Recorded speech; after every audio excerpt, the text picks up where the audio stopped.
నమస్తే అండి. కుంకుడుకాయలు చాలామందికి తెలిసే ఉంటుంది. చిన్నప్పుడు శనివారం వచ్చేసరికి తలస్నానం చేయడం పెద్ద యుద్ధంగా ఉండేదండి. వీటిని పగలగొట్టి, పిక్కలు తీసి, నీటిలో నానబెట్టి, తలస్నానం చేసుకోసరికి చాలా టైం పట్టేసేది. అంతేకాకుండా అవి కంట్లో పడకుండా, కళ్ళు మండకుండా స్నానం చేసుకోవడం మరో పెద్ద టాలెంట్.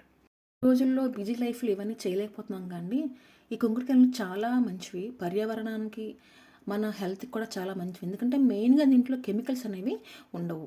దానివల్ల మన జుట్టుకి, మన స్కిన్‌కి ఇది చాలా మంచిది. కుంకుడుకాయలు తలస్నానంగా కాకుండా చిన్నపిల్లలు బట్టలు ఉతకడానికి కూడా ఉపయోగిస్తారు. ఎందుకంటే చిన్నపిల్లలు కొందరు కెమికల్స్‌కి వాళ్ళు తట్టుకోలేరు. అందువలన కుంకుడుకాయ రసంలో బట్టలు ఉతుకుతారు. అంతేకాకుండా పట్టు చీరలు కొంచెం మందికి కూడా డ్రై వాష్‌కి ఇవ్వకుండా ఆ పట్టు చీరలు కూడా కుంకుడుకాయ రసంలో ఉతుకుతారు. ఆయుర్వేదంలో చిట్టి కుంకుడుకాయలు, బెరడు ఆకులు చాలా యూజ్ అవుతాయంటండి. అంతేకాకుండా బంగారు వస్తువులు, వెండి వస్తువులు క్లీన్ చేయడానికి కూడా కుంకుడు రసం వాడతారు. తప్పకుండా కుంకుడుకాయలు మళ్ళీ వాడతారు కదా!